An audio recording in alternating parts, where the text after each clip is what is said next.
પણ પોતે એટલા બધા હદ સુધી ઇન્વોલ્વ થયા છે. અહીં આગળ હકા બાપુ સારંગપુરમાં હતા, એમના ઘરના પાયા સ્વામીએ જાતે કોદાળી લઈને ખોદા અંદર માપ લીધું છે સ્વામીએ. નાના હરિભક્તના છોકરાને પરણાવવાના હોય કે એમના ઘરમાં કઈ પ્રશ્ન થયો તો છૂટાછેડા લેવાના હોય કે મિલકતના ભાગ કરવાના હોય, 20-20 કલાક સુધી બેસીને સ્વામીશ્રીએ બે ભાઈઓના પ્રશ્નોને સોલ્વ કરવામાં પોતાનો ટાઈમ આપ્યો છે.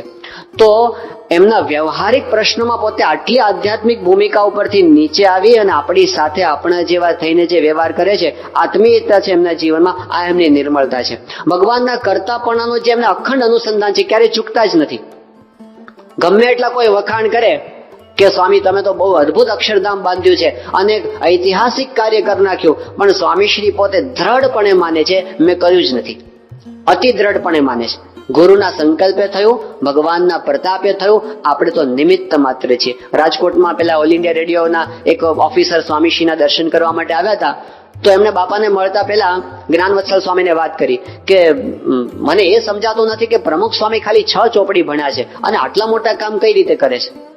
તો સ્વામીશ્રી પાસે જયારે ગયા ત્યારે જ્ઞાનવત્સલ સ્વામી પરિચય આપ્યો કે સ્વામી આ ઓલ ઇન્ડિયા રેડિયોના સાહેબ છે ને આશીર્વાદ આપ્યા સ્વામી. પછી કે સ્વામી સાહેબને પ્રશ્ન એ છે કે તમે બહુ જાજુ ભણ્યા નથી, 6 ચોપડી જ ભણ્યા છો અને છતાં આટલા બધા મોટા કામ આપના દ્વારા કઈ રીતે થાય છે એ અમને ખબર પડતી નથી. સ્વામી કે મને ખબર પડતી નથી. અને પછી બાપા બોલ્યા કે તમે પેલા તબલા વગાડો છો ને, ઇન્સ્ટ્રુમેન્ટ વગાડો છો ને, તબલા ને હાર્મોનિયમ ને બધું, એ ઇન્સ્ટ્રુમેન્ટ પોતે નથી વાગતું, એને બીજો કોક વગાડે છે. એમ અમે તો ઇન્સ્ટ્રુમેન્ટ છીએ અને વગાડનાર તો બીજો છે. હળવા ફૂલ રહી શકે છે આટલી પ્રવૃત્તિની અંદર, પણ આ એમના હૃદયની નિર્મળતા છે. ગમે એવી ભયંકર નિષ્ફળતા મળી હોય, ઘસઘસાટ સૂઈ શકે છે. એ ક્યારેય પોતાના અહંકાર સાથે પોતાની ક્રિયાઓને જોડતા નથી. આ મેં કર્યું એવું એમને ક્યારેય થતું નથી. અને એટલે પોતે ભગવાનના વિચાર, ભગવાન જે કરે એમાં રાજી થઈ શકે છે. અને એમની નિર્મળતા આપણને તરત ઉડીને આંખે વળગીને દેખાતી હોય ને, તો એ છે એમની અહમ શૂન્યતા. આ બહુ મોટી વાત છે. અહંકારનો કચરો છોડવો એ સામાન્ય બાબત નથી. કનક તજ્યો કામિની તજ્યો, તજ્યો ધાતુ કો સંગ, તુલસી લઘુ ભોજન કરી જીવે માન કે રંગ. તુલસીદાસજીએ કીધું બધું છોડી શકાય, કનક છોડાય, કામિની છોડાય, બધું છોડી શકાય, તપસ્યા કરી શકાય, પણ માન છોડવો ને એ છેલ્લામાં છેલ્લી કલમ છે. અહમ શૂન્યતા, લેશ માત્ર અહંકાર. આટલી સિદ્ધિઓ પ્રાપ્ત કરવા છતાં પણ આપણે જાણીએ છીએ સ્વામીશ્રીની સિદ્ધિઓનું લિસ્ટ કરીએ, લિસ્ટ કરનારો થાકી જેવું છે. હજારો વર્ષોના હિન્દુ ધર્મના ઇતિહાસની અંદર હજી સુધી કોઈ એક વ્યક્તિએ ન કર્યા હોય એટલા મંદિરો પ્રમુખ સ્વામી મહારાજે આપણી હયાતીમાં કર્યા છે, આપણી નજર સમક્ષ કર્યા છે. આ દિલ્હી અક્ષરધામ આપણે જોઈએ છે, જે લોકો આવે, નાસ્તિક પણ કહે છે કે અહીં તો દિવ્ય શક્તિ હોય તો જ આ કામ થાય, કે બાકી 5 વર્ષમાં આ કામ થાય નહીં. તો એવી સિદ્ધિઓ આપણને નજર સમક્ષ દેખાય છે. આટલા લાખો ભક્તોનો સમુદાય એમણે ઉભો કર્યો છે. આ સેંકડો સંતો, અને એ બધા પાછા એમની પાસે હાથ જોડીને ઉભા હોય, તત્પર થઈને સ્વામી જેમ કહો એમ કરવા માટે તૈયાર છીએ. આ સમુદાય એમને તૈયાર કર્યો છે. એમને અહંકાર નથી આવતો. એમની પાસે અપાર ઐશ્વર્ય છે. એમના આશીર્વાદથી અશક્ય કાર્યો સિદ્ધ થાય છે. અશક્ય કાર્ય, મને ખબર નથી ડીપી સાવલિયા સાહેબ સુરતના છે કે નહીં, પણ સાવલિયા સાહેબ કહેતા હતા, નથી આવ્યા ને, પણ એ કહેતા હતા એ કે મને ખબર છે, હું તો મેડિકલમાં તો ડોક્ટર છું, મને ખબર છે મને કોઈ દાડો દીકરો થાય એમ હતો જ નહીં. અને સ્વામીશ્રીએ પોતે આશીર્વાદ પણ દીકરો થયો, શ્રીજીવ અત્યારે ઘણું કરીને ઓસ્ટ્રેલિયા ગયો છે. તો એમના આશીર્વાદથી અશક્ય કાર્યો સિદ્ધ થતા અનુભવાય છે. આવા હજારો પ્રસંગો આપણી નજર સમક્ષ છે. એ પોતે પોતાના ઐશ્વર્યની પણ એમને પડી નથી, એની પણ વાત પોતે ક્યારેય કરતા નથી. સ્વામીશ્રી 85ની સાલમાં જયારે લંડનમાં હતા, સુવર્ણ તુલાનો ઉત્સવ થયો, અને ઉત્સવમાં પ્રશ્ન એ થયો કે એ દિવસે જ વરસાદની આગાહી હતી. ઉત્સવ ખુલ્લા સ્ટેડિયમની અંદર હતો. તો હરિભક્તો બધાએ કીધું કે સ્વામી આ તો વરસાદની આગાહી છે, અને અહીંના પેલા જે પ્રિડિક્શન હોય છે ને આ લોકોનું, તો એ તો લગભગ 95% સુધીનું સાચું પડે છે. હવે વરસાદ પડશે તો આપણો આખો કાર્યક્રમ ફેલ જશે. સ્વામીશ્રી કહે કે અમે ભગવાનને પ્રાર્થના કરશું, વાંધો નહીં આવે. અને બન્યું એવું કે QPR સ્ટેડિયમમાં જ્યાં ઉત્સવ થતો હતો એટલામાં જ જાણે ભગવાને હાથ મૂકી દીધો, આખા લંડનમાં વરસાદને આટલામાં નહીં. હવે આ પ્રસંગ પૂરો થયો. જેટલા લોકો આવ્યા હતા બધા સત્સંગી નહોતા, કેટલાક સાવ બહારના પણ હતા. બધાના હૃદયમાં પ્રતીતિ થઈ આ ઐશ્વર્ય છે, વિના શક્ય નથી. બહાર નીકળો ને વરસાદને, અંદર વરસાદને કઈ રીતે બને?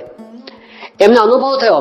સ્વામીશ્રી જયારે ભારત આવ્યા અને મુંબઈની અંદર સ્વાગત સભા હતી, એમાં એક સંત પ્રવચન કરતા હતા, આખો રિપોર્ટ આપતા હતા. એમાં એમણે વાત કરી કે સ્વામીશ્રીએ બહુ મોટું ઐશ્વર્ય આ વખતે બતાવ્યું કે આખા લંડનમાં વરસાદ નહીં, QPR સ્ટેડિયમમાં વરસાદ નહીં, આવું થયું. એટલે બધા હરિભક્તોએ તો તાળીઓ પાડી, પણ સ્વામીશ્રી એ વખતે બોલ્યા, સ્વામી કે તમે પરચાની વાત કરી કે આ વરસાદ ન પડ્યો, પણ બીજા પરચાની વાત તો કરતા નથી. એટલે બધાને તો બીજો કયો પરચો સ્વામી કહેવા માંગે છે? સ્વામી કે દેશમાં વરસાદ નહોતો પડતો અને આપણે ઘણી બધી ધૂન કરી ત્યાં કે દેશમાં વરસાદ પડે, તોય વરસાદ ન પડ્યો. એ પરચાની વાત તો કરતા નથી. આ શું કર્યું એમણે? પાણી ફેરવી દીધું. પેલું જે આમ થયું હોય ને કે ઓહો, બાકી બીજા હોય તો શું કરે કે બીજા યાદ કરાવે કે આ પરચો કહો. સ્વામીશ્રી પોતે પોતાની મહત્તા વધે એવો કઈક પ્રસંગ આવતો હતો, સ્વામી બીજો એવો મૂકી દીધો ને બધાને તો બરાબર છે.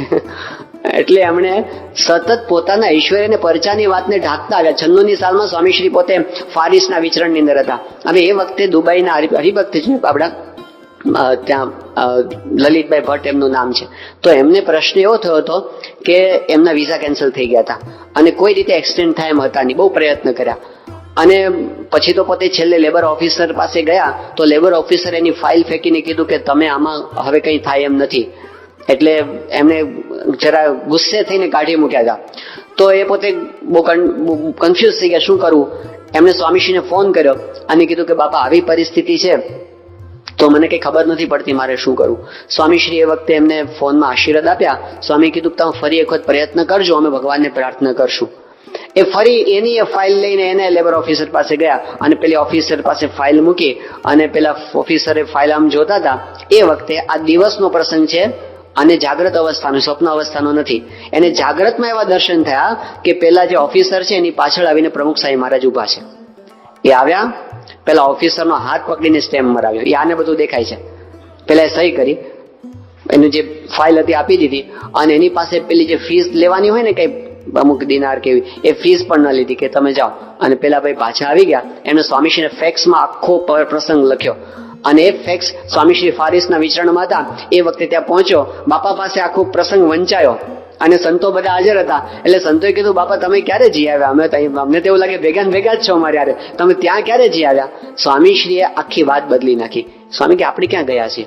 એ તો મહારાજને એવી રીતે દર્શન આપ્યા હોય. તો સંતોએ કીધું બાપા મહારાજના નહીં, આપના દર્શન થયા છે. સ્વામી કે એ તો એને સંત રૂપે મહારાજ દર્શન આપે, બાકી મહારાજ જ ગયા છે, આપણામાં ક્યાં કહી છે? પોતાનું ઐશ્વર્ય, પોતાના ચમત્કાર, પોતાની સિદ્ધિ એને ઢાંકતા પોતે આવે છે, પોતાના ગુણોને ઢાંકતા આવ્યા છે. 2003ની સાલમાં સારંગપુરમાં સ્વામીશ્રી હતા અને એ વખતે શાસ્ત્રીજી મહારાજના શ્રાદ્ધનો પ્રસંગ હતો. અને આ એક એવો અલૌકિક પ્રસંગ હોય છે. એ દિવસે સ્વામીશ્રી બધા સંતોને જાતે દૂધપાક પીરસે છે. તો એ વખતે સ્વામીશ્રી બધા સંતોને ખૂબ દૂધપાક પીરસ્યો અને પછી બધા એવી રીતે આમ દર્શન કરવા માટે બેઠા. સ્વામીશ્રી પછી છેલ્લે ભોજન કરવા માટે બેઠા. સંતો સામે હોલમાં દર્શન કરતા હતા. બાપાના થાળની અંદર દૂધપાકની વાટકી આવી. સ્વામીશ્રીની પ્રકૃતિ, એમની રીત એવી છે કે બહુ જ અલ્પ પોતે મિષ્ટાન ગ્રહણ કરે છે, બહુ જ અલ્પ. અને આ દૂધપાક જેવી વસ્તુ હોય તો શું કરે સ્વામીશ્રી કે રોટલી કે ખાખરો હોય તો એનો છેડો પેલા દૂધપાકને અડાડે અને પછી આમ ખંખેરે અને પછી જમે. હવે એ તો કઈ રીત છે દૂધપાક ખાવાની. એટલે બધા સંતોને તો કે આજે તો સ્વામીને જમાડવો છે દૂધપાક. એટલે વાટકી લઈને સીધી સ્વામીશ્રીના હાથમાં આપી કે આખી વાટકી મોઢે માંડો એમ. તે સ્વામીશ્રી આ વાટકી લીધી મોઢે માંડી. આ તો બધા માટે બહુ જ અલૌકિક પહેલા જ દર્શન હતા. સંતો બધા બહુ રાજી થયા અને બધાએ જયનાદો કર્યા અને તાળીઓ પાડીને અને સ્વામીશ્રી પોતે દૂધપાક પીને વાટકી પાછી થાળમાં મૂકી દીધી. આ પ્રસંગ પૂરો થઈ ગયો. અઠવાડિયા પછી એવું થયું કે મુંબઈની અંદર આપણું જે ઓડિયો વિઝ્યુઅલ ડિપાર્ટમેન્ટ છે એમણે આ પ્રસંગની આખી વિડીયો તૈયાર કરી હતી અને એની માસ્ટર કોપી સ્વામીશ્રીને જોવા માટે મોકલી હતી. તો ફરી વખત એ જ હોલનો પ્રસંગ, એ જ આસન પર સ્વામીશ્રી સાંજના ભોજન વખતે બિરાજમાન થયા હતા. આજુબાજુ સંતો બે બાજુ દર્શન કરવા માટે ગોઠવાઈ ગયા હતા. સામે મોટા સ્ક્રીન ઉપર આખો પ્રસંગ આવતો હતો અને એની અંદર આખો સભાનો પ્રસંગ પૂરો થઈ ગયો. અને પછી આ પ્રસંગ આવ્યો કે સ્વામીશ્રીએ હાથમાં દૂધપાકની વાટકી લીધી. હવે જોગાનો જોગ પેલો જે વિડીયો કરનારનો કેમેરો એવી રીતે હતો ને સાઈડમાંથી હતો એટલે ખબર પડતી કે સ્વામી એક્ઝેક્ટલી શું કરે છે. તો હતું શું, સ્વામીશ્રીએ વાટકો હાથમાં રાખીને ખોટું મોઢું હલાવતા હતા. કોઈને ખબર નહોતી પડી. આ અઠવાડિયે ખબર પડી. એ તો પેલો કેમેરો એવો પકડાઈ ગયો એટલે. અને બધા કે સ્વામી તમે અમને છેતર્યા. એટલે સ્વામીશ્રી પણ શરમાઈ ગયા. એ વખતે કઈ બોલ્યા નહીં. પણ ઓછું ભોગવવું અને વધારે બતાવવું, વધારે ત્યાગ કરવો અને ઓછો બતાવો, આ સત્પુરુષ કરી શકે. આપણે ઊંધું હોય, આપણે છે ને ત્યાગ ઓછો હોય ને બતાવીએ વધારે, ગુણ ઓછા હોય ને મોટા કરીને બતાવીએ. એ સતત ત્યાગ કરતા રહે છે અને છતાં ત્યાગને ઢાંકે છે, પોતાના ગુણોને પણ ઢાંકે છે. આ એમની સદાની રીત ચાલતી આવી છે. આ બધા વિચારો, આ બધા પ્રસંગો, આવા તો સેંકડો પ્રસંગો છે, પણ એ વસ્તુ આપણને એક કન્ક્લુઝન ઉપર લઈ જાય છે. કયું કન્ક્લુઝન? કે આ સત્પુરુષ સાચા છે, વધારે કઈ નહીં, બસ સાચા છે. એ જે કહે છે અને જે કરે છે એ સત્ય છે. આવું આપણને દ્રઢ થાય એટલે પહેલું પગથિયું પૂરું.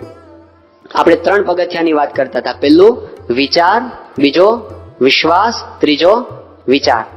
પહેલા પગથિયામાં વિચારમાં આપણે ગુરુના જીવનની નિર્મળતાનો વિચાર કર્યો, કન્ક્લુઝન એ આવ્યું કે સાચા સંત છે. હવે આવે છે બીજું પગથિયું, એ છે વિશ્વાસનું.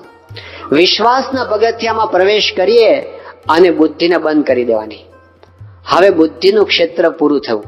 હવે દ્રઢ વિશ્વાસ. આ સંત જે કહે છે એ સત્ય નહીં પણ પરમ સત્ય છે. અતિ દ્રઢ વિશ્વાસ રાખી અને એ વખતે ઝંપલાવવું. એ જે કહે છે એને એમને માની લેવું, એમાં કોઈ પણ પ્રકારનું પોતાનું બુદ્ધિનું મેનિપ્યુલેશન અંદર જોડવાનું નહીં. એનું નામ છે વિશ્વાસ. વિશ્વાસ કઈ બાબતમાં રાખવાનો છે? આધ્યાત્મિક વચનોની અંદર વિશ્વાસ. હમણાં પૂજ્ય બદ્રી સ્વામી આપણને આધ્યાત્મિક સત્યોની વાત કરી. આ બધા સત્યો ઇન્દ્રિયાતીત છે. ત્યાં આપણી આંખ નથી પહોંચતી, આપણા કાન નથી પહોંચતા, આપણી બુદ્ધિ નથી પહોંચતી, એનાથી પરની વસ્તુ છે. તો ગુરુ શું કહે છે? પરમ સત્ય. પ્રમુખ સ્વામી મહારાજ કહે છે ભગવાન છે એટલે હા ભગવાન છે. બાકી આખી જિંદગી બુદ્ધિના તર્કથી કોઈ ભગવાનના અસ્તિત્વ છે કે નહીં એની લડાઈ કરવા બેસે ને નિર્ણય જ આવે એમ નથી. હજારો વર્ષોથી એની ચર્ચાઓ થતી આવી છે, આજે થાય છે. કોઈ આસ્તિક પણ છાતી ઠોકીને કહી નથી શકતો અને કોઈ નાસ્તિક બુદ્ધિના બળથી છાતી ઠોકીને નથી કહી શકતો. જો કેવળ બુદ્ધિનો આધાર લે ને તો કોઈ ભગવાન નથી એવું સાબિત કરી શકે એમ નથી, અને કોઈ ભગવાન છે એમ સાબિત કરી શકે એમ પણ નથી. બુદ્ધિનું ક્ષેત્ર જ નથી. પણ ગુરુ કે છે ભગવાન છે એટલે હા ભગવાન છે. એમણે કીધું કે ભગવાન સર્વ કરતા હરતા છે એટલે હા ભગવાન સર્વ કરતા હરતા છે. બુદ્ધિનું કામ નથી, ગુરુએ કીધું છે. એ આપણને કે છે કે ભગવાન પોતે સાકાર છે, મૂર્તિમાન છે, એટલે આપણે કહેવાનું હા એ સાકાર છે, મૂર્તિમાન છે.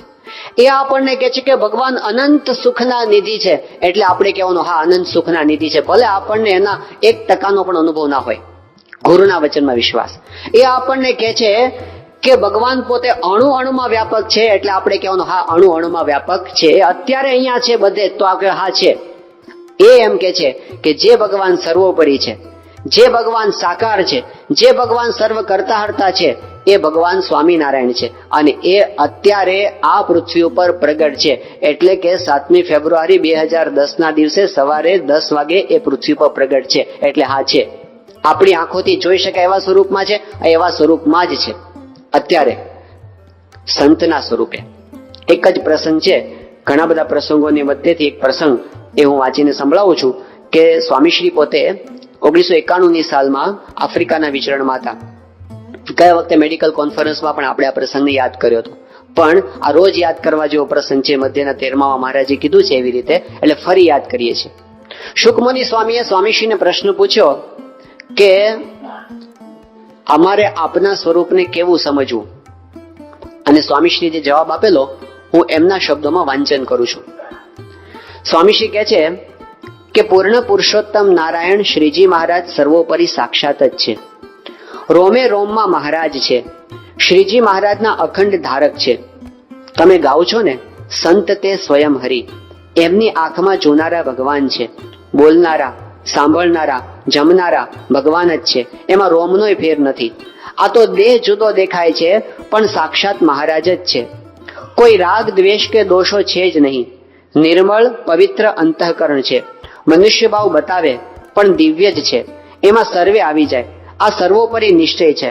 આપણે જે જીવનો સત્સંગ કરવાનો છે એ જીવનો સત્સંગ આવી દ્રઢતા થાય એ છે. ક્યારેય ન ડગે એવી જીવમાં નિષ્ઠા થાય એ સત્સંગ સાચો. બીજે ક્યાંય હેત પ્રીત કે આત્મબુદ્ધિ નહીં. અહીં જ આ સર્વોપરી છે, આ સાક્ષાત મહારાજ છે. આ દ્રઢતા હોય તો ક્યારેય મૂકીને ચાલ્યું ન જવાય. અખંડ આજ્ઞામાં રહેવાય. મન ધાર્યું ન થાય. મહિમા રહે. શંકા કુશંકા ન થાય. બધું દિવ્ય દિવ્ય જ દેખાય. આ એમના વચનો છે. આ એવા સંત છે, ફરી યાદ કરીએ, કે જે ક્યારેય પોતાની મહત્તા વધારવા માટે એક શબ્દ ખોટો નહીં બોલે. એ સાચા સંત છે. એમણે તો હંમેશા પોતાની મહત્તાને ઢાંકી છે. એ પોતે ક્યારેય ભગવાનનું સ્થાન લેવા માટે આમ તલપાપડ થયા નથી. અખંડ દાસ ભાવે વર્ત્યા છે. પણ એ સંત, આટલા અહમ શૂન્ય સંત, કૃપાએ કરીને આપણને એમ કે છે, આ શાસ્ત્રનો સિદ્ધાંત છે, નવી વાત તો કઈ છે નહીં, કે પ્રથમના 27 વર્ષાણું મહારાજે કીધું એની આંખમાં જોનારા ભગવાન છે, એના પગમાં ચાલનારા ભગવાન છે, અંગો અંગમાં ભગવાન છે. પ્રથમના 37માં વચનામૃતમાં અને સારંગપુરના 10મા વચનામૃતમાં મહારાજે કીધું એવા સંતના દર્શન સાક્ષાત ભગવાનના દર્શન તુલ્ય છે. આ શાસ્ત્રની વાત છે. પણ એ શાસ્ત્રમાં જે સંત કયા એ આપણી નજર સમક્ષ છે, એ આપણા માટે પ્રાપ્તિ છે. તો વિશ્વાસ એ આપણને એ સમજાવે છે કે જે ભગવાનની વાત શાસ્ત્રની અંદર આટલી બધી આવી છે, એને આપણે શોધવા ક્યાં? ઊંડું ઊંડું ધ્યાન કરીને આપણે એને અંદર શોધવા પ્રયત્ન કરીએ, અથવા તો બહુ તીર્થયાત્રા કરીને આપણે બહાર શોધવાનો પ્રયત્ન કરીએ, એમ બહાર કે અંદર ક્યાંય મળવાના નથી. એ સંતમાં આપણને અત્યારે દર્શન આપે છે. આવું જો આપણને મનાય છે, પૂજ્ય ડોક્ટર સ્વામી કહે છે કે કોઈ એને ગોડ કહે છે, કોઈ એને અલ્લાહ કહે છે, કોઈ એને ઈશ્વર કહે છે, કોઈ પરમેશ્વર કહે છે, કોઈ એને પરમ તત્વ કહે છે, કોઈ એને કુદરત કહે છે, કોઈ એને અલ્ટિમેટ એન્ટિટી કહે છે, કોઈ એને સુપ્રીમ પાવર કહે છે. એ જે કહે છે ને એ મારી નજર સમક્ષ છે, એ મને મળ્યા છે. આ વિશ્વાસ છે.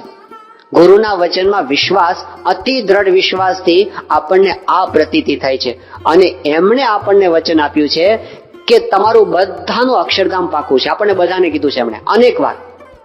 એમની જયારે પ્રાપ્તિ થઈ છે, એમણે આપણને બધાને આ વિશ્વાસ આપ્યો છે, તમારું કલ્યાણ પાકું છે. યોગીજી મહારાજના વચન છે. ગોંડલની અંદર યોગીજી મહારાજ પોતે જાહેર સભાની અંદર બોલ્યા છે, અને યોગીજી મહારાજના જીવન ચરિત્રમાં યોગીજી મહારાજના શબ્દોમાં છપાયેલી વાત છે. યોગીજી મહારાજ બોલ્યા છે કે પ્રમુખ સ્વામીના શબ્દો જેના કાને પડ્યા એનું આત્યંતિક કલ્યાણ નિશ્ચિત છે.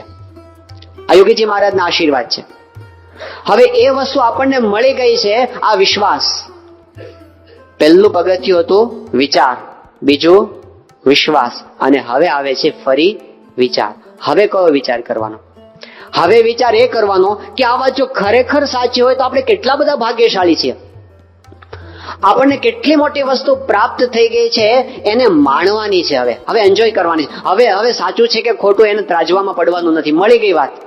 એ વિચાર કરવાનું પગથિયું પૂરું થઈ ગયું, વિશ્વાસનું પૂરું થઈ ગયું. હવે તો એને એન્જોય કરવાની છે. કેટલી મોટી વાત આપણને મળી ગઈ છે. 24 કલાક આપણે એના કેફમાં રહેતા શીખવાનું છે, અંદરથી ભરેલા રહેવાનું શીખવાનું છે, સતના ઓજસથી ભરેલા રહેતા શીખવાનું છે. આ ત્રીજું પગથિયું છે કે વારંવાર આ વાતને સંભાળવી કે મને બહુ મોટી વસ્તુ પ્રાપ્ત થઈ ગઈ છે, કે મને ભગવાન મળ્યા. હજારો વર્ષોની સાધના કર્યા પછી ઋષિઓને જે સ્વરૂપની ઝાંખી નથી થઈ, મહારે મુનિના ધ્યાનમાં નાવે એરે શામળિયોજી મુજને બોલાવે. જે સુખને ભવ બ્રહ્મારે ઈચ્છે એરે શામળિયોજી મુજને રે પ્રીછે. આ પ્રગટની ખુમારી છે. એ વિશ્વાસ ઉપર આપણો વિચાર ઉભો છે કે મારા ગુરુએ મને સ્વરૂપ ઓળખાવ્યું અને હું ધન્ય થઈ ગયો, કૃતાર્થ થઈ ગયો, મારું કલ્યાણ નિશ્ચિત થઈ ગયું છે. આ આનંદથી આપણે જેટલા સભર રહેશું એટલા આપણે બીજાને પણ આનંદ આપી શકીશું, એટલા આપણા પરિવારની અંદર પણ શાંતિનો અનુભવ આપણે કરાવી શકીશું. પણ પ્રશ્ન ક્યાં છે? પ્રશ્ન એ છે, અહીં આગળ આપણે થોડીક સમરી પેલા જોઈ લઈએ. આપણે જે વાત અત્યારે કરી પછી આગળના પ્રશ્નો ઉપર જઈએ. કે આપણે શરૂઆતમાં જોયું કે આજે આપણે એક આધ્યાત્મિક સુટેવ શીખવાના છીએ. એ સુટેવ છે પ્રાપ્તિના વિચારની સુટેવ. પ્રાપ્તિના વિચારની અંદર આપણે 3 પગથિયા જોવાના છીએ. એક છે વિચાર, બીજો છે વિશ્વાસ, અને ત્રીજો વિચાર. એ 3 ની અંદર શું આવે એ આપણે જોઈએ. તો વિચારની અંદર આપણે જોયું સત્પુરુષના જીવનની નિર્મળતા જોવી, એની પ્યોરિટી આપણે જોવી. એમના જીવનનો જયારે વિચાર કર્યો, એમનું કેવું શુદ્ધ જીવન છે, એના કેવી દ્રઢતા છે એમના જીવનમાં આચરણની, એમના જીવનમાં કેવી ભક્તિ છે, એના જીવનમાં કેવી અહમ શૂન્યતા છે, કેવી બીજાનું હિત કરવાની ભાવના છે. આ બધી નિર્મળતાનું કન્ક્લુઝન શું આવે છે કે મને જે સત્પુરુષ મળ્યા છે એ સાચા છે. હવે આવે છે વિશ્વાસ. ત્યાં બુદ્ધિનું ક્ષેત્ર પૂરું થયું. વિશ્વાસથી આપણે શું માનીએ છીએ? સત્પુરુષના વચનોને પરમ સત્ય માનવા. અને એનું કન્ક્લુઝન શું છે કે મને સર્વોપરી ભગવાન સાક્ષાત મળ્યા છે, મારું કલ્યાણ થઈ ગયું છે. આ બીજો વિશ્વાસનું કન્ક્લુઝન. અને પછી આવે છે ફરી વિચાર. એ વિચાર શું છે? પ્રાપ્તિને માણવી.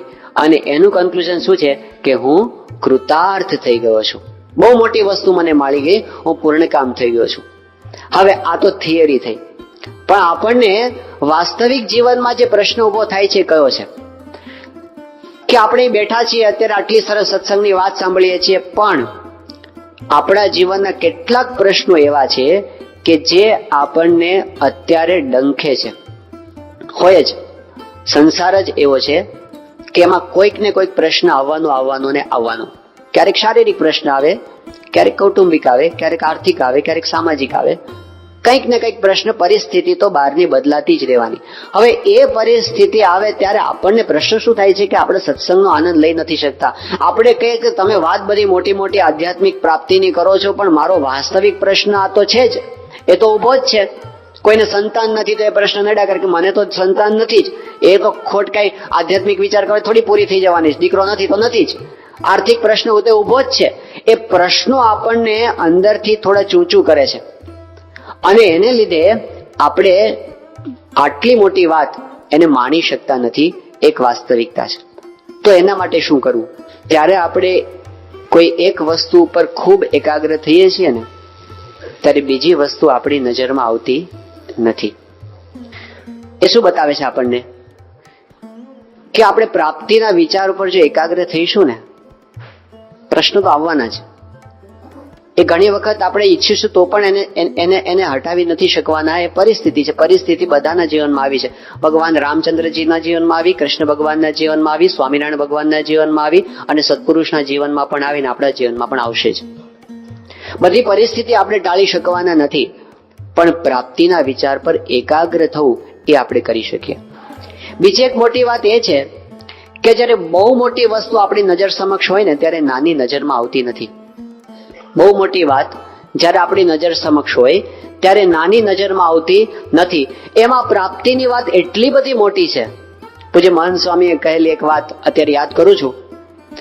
એ કહે છે કે ધારો કે એવું બનતો હોય કે આપણો કોઈ બહુ મોટો બિઝનેસ ચાલે છે. હવે એની અંદર આપણો કોઈક એવો લીગલ ઇસ્યુ આવી ગયો કે એમાં આપણે ગવર્મેન્ટની અંદરથી કોઈ વસ્તુ પાસ કરાવવી પડે એમ છે, અને એના માટે આપણે ફાઇલ મૂકી છે, અને ફાઇલ દિલ્હીની અંદર કોઈ ગવર્મેન્ટની ઓફિસમાં, સેન્ટ્રલ ગવર્મેન્ટની ઓફિસની અંદર ફસાઈ છે.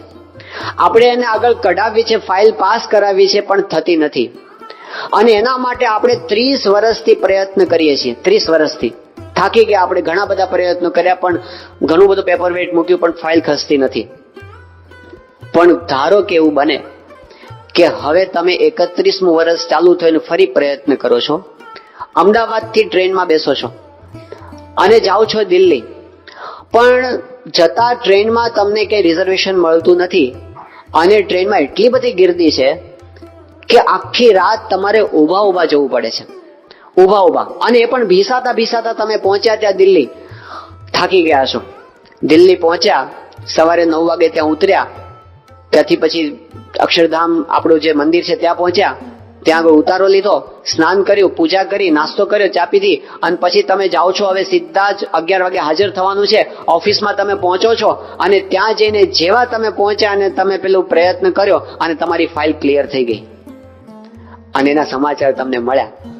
તો અમદાવાદથી આખી રાત ઊભા આપણે દિલ્હી પહોંચ્યા, એનો થાક આપણને લાગે? અને ઘરે ફોન કરીએ તો શું કહીએ? બહુ ગીર્દી હતી, એવું પેલા કહીએ? પેલા શું કહીએ આપણે કે આપણું 30 વર્ષથી જે કામ અટવાતું હતું ને પૂરું થઈ ગયું.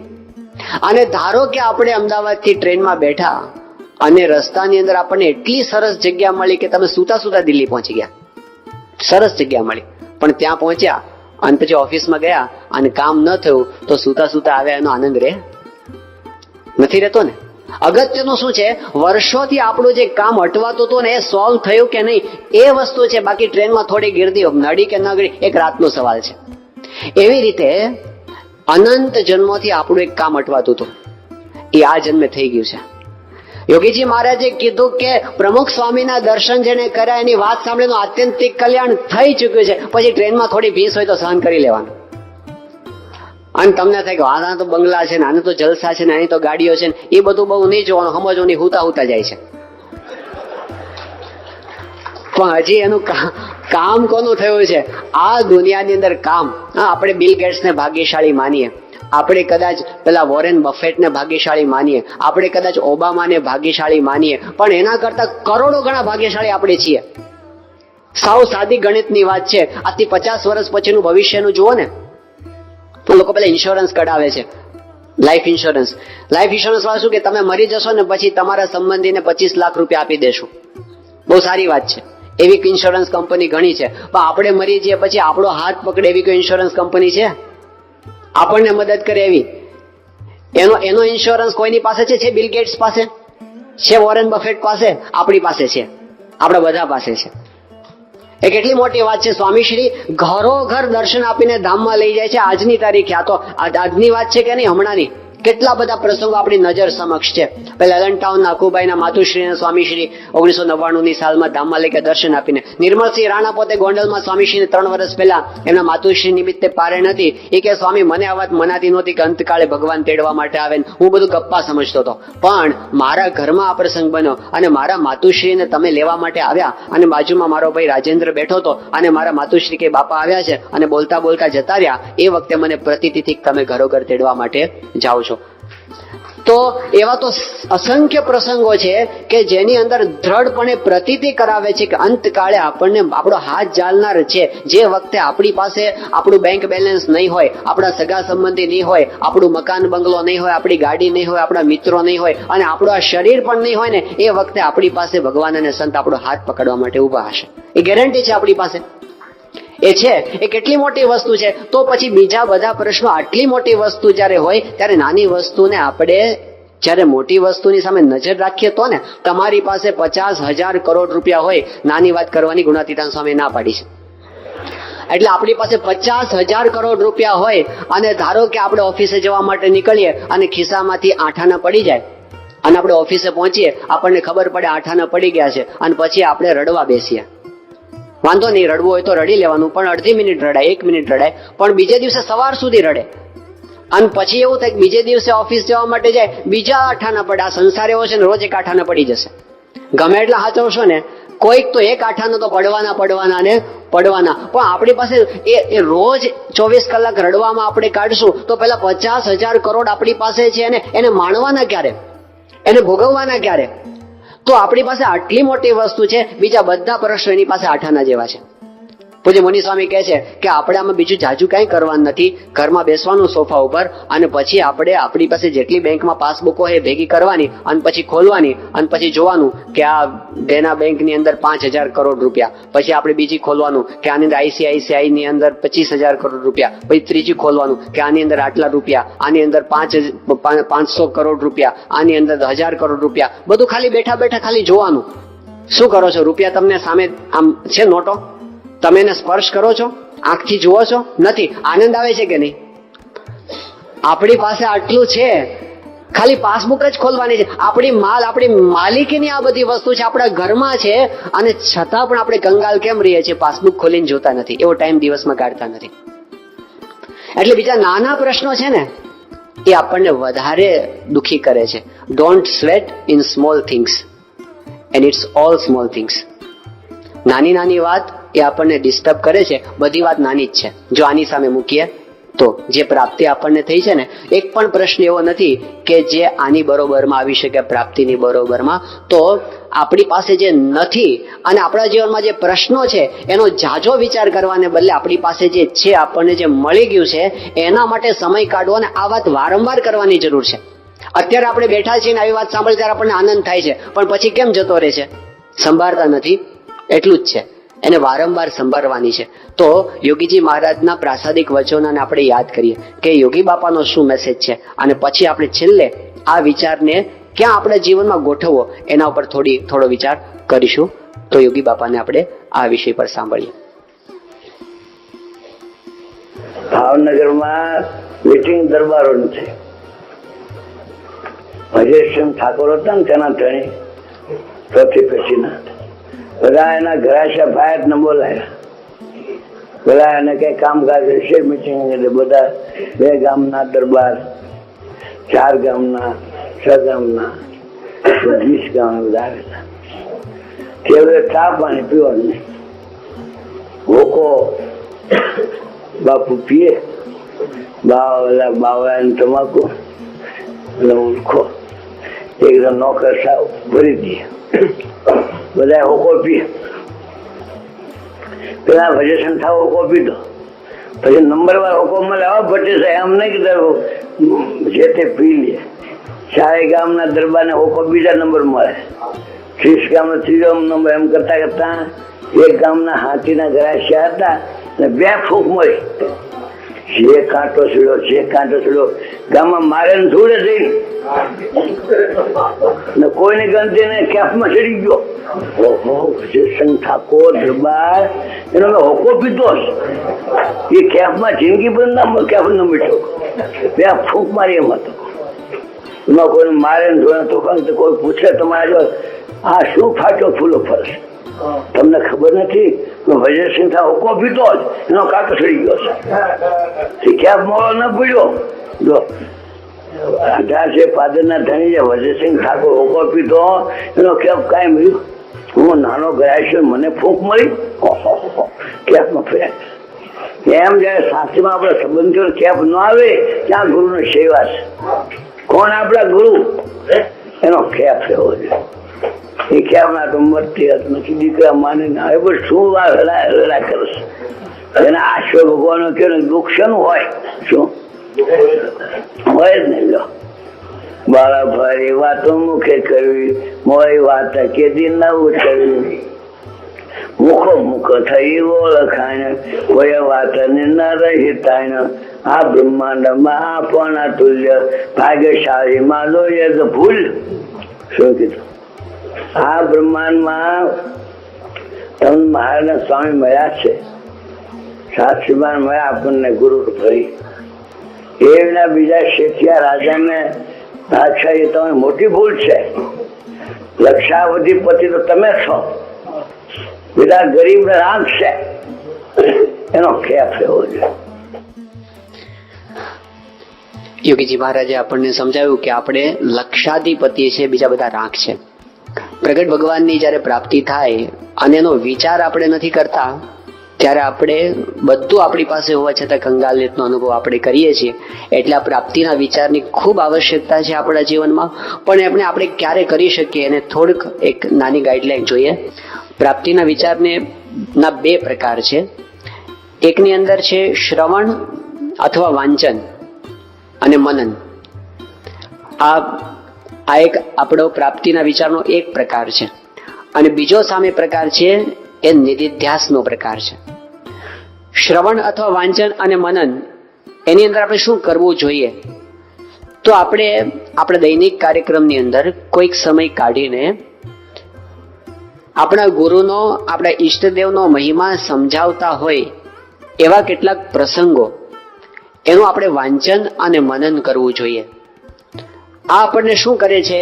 તો એનાથી નીચે જઈએ, એનાથી આપણે જે મહિમા જાણીએ છીએ એ મહિમામાં વૃદ્ધિ થાય છે. તો શ્રવણ અને વાંચન અથવા મનન એ એવો ભાગ છે કે જેની અંદર આપણે પ્રસંગો નવા વાંચીએ અથવા સાંભળીએ, એના પર થોડું મનન કરીએ અને એનાથી આપણે જે મહિમા જાણીએ છીએ એમાં વૃદ્ધિ થાય. અને ક્યારે કરવાનું હોય છે? તો દિવસમાં જે સમય આપણે વધુ એકાગ્ર હોઈએ એવો થોડો સમય આના માટે ક્વોલિટી ટાઈમ કાઢવો જોઈએ. સામે પક્ષે નિધિધ્યાસની અંદર શું આવે છે? તો દિવસમાં વારંવાર જે પ્રાપ્તિના વિચારનું અનુસંધાન જે કરીએ છીએ એ નિધિધ્યાસન છે. નિધિધ્યાસનમાં આપણે નવો પ્રસંગ વિચારતા નથી અથવા નવું વચન વાંચતા નથી, પણ આપણે ઘણો બધો મહિમા જાણીએ છીએ, એ મહિમાનું સ્મરણ કરીએ છીએ. એમાં કોઈ સ્પેશિયલ ટાઈમ કાઢવાની જરૂર નથી હોતી, પણ આપણી ક્રિયાઓ સાથે એને જોડી શકીએ. દાખલા તરીકે નીચે લખ્યું છે ભક્તિ સંબંધી ક્રિયાઓના આરંભે આપણે એને કરી શકીએ. દાખલા તરીકે સવારે પૂજા આપણે કરવાના જ છીએ, તો પૂજા કરવાના આરંભે આપણે આને બહુ જાજી ટાઈમની જરૂર નથી. આમાં 1 મિનિટ કે 2 મિનિટની જ જરૂર હોય છે, વધારે નહીં. પણ 2 મિનિટ આપણે યાદ કરી લઈએ વિચાર, વિશ્વાસ, વિચાર. 2 મિનિટમાં આપણે 20 સેકન્ડમાં આપણે એ યાદ કરીએ મને કેટલા નિર્મળ ગુરુ પ્રાપ્ત થયા છે. પછીની 15-20 સેકન્ડ આપણે એવી કાઢીએ કે જેની અંદર આપણે વિચાર કરીએ કે એમણે મને શું સમજાવ્યું છે, મને કેટલી મોટો લાભ એમને સમજાવ્યો છે, મને ભગવાન મળી ગયા છે, મારું કલ્યાણ થઈ ચૂક્યું છે. અને ત્રીજી 20 સેકન્ડ છે એમાં આપણે એવો વિચાર કરીએ કે મને આટલી મોટી વાત મળી ગઈ છે, હું કેટલો બધો કૃતાર્થ થઈ ગયો છું, ધન્ય થઈ ગયો છું. એ વખતે આપણે એટલા બધા એ વચનને ધારવા માટે પ્રયત્ન કરવો જોઈએ, આપણા રૂવાડા 1 મિનિટ માટે તો ઊભા થઈ જાય કે આટલી મોટી વસ્તુ મારી પાસે છે. એટલે એ નિધિધ્યાસન છે, એ આપણે પૂજા પહેલા કરી શકીએ, આરતી પહેલા કરી શકીએ, માનસી કરતા હોય તો માનસી પહેલા કરી શકીએ, રાત્રે સુવા જતા પહેલા કરી શકીએ. એવા આપણે દિવસની અંદર જુદા જુદા સમય દરમિયાન એને ગોઠવી શકીએ. એ નિધિધ્યાસનનો ભાગ છે, જે દિવસમાં 2 વખત 3 વખત કે 5 વખત પણ જેટલું વધારે કરીએ એટલું આપણું વધારે અંદરથી અંતર ભરાતું જાય સતના ઓજસથી. એ નિધિધ્યાસનનો ભાગ છે. પણ આ બાજુનો જે ભાગ છે શ્રવણ અથવા વાંચન કરવું, એમાં કાં તો આપણે શ્રવણ કરીએ છીએ એટલે કથા વાર્તા સાંભળીએ છીએ. એમાં તો હવે અત્યારે પછી ઘણી બધી ઓડિયો કેસેટ્સ વગેરે પણ ઉપલબ્ધ છે, ઓડિયો સીડી વગેરે, તો એ પણ આપણે સાંભળી શકીએ. અથવા ગુરુના મહિમાનું અથવા ભગવાનના મહિમાનું કોઈ શાસ્ત્ર આપણે વાંચી શકીએ.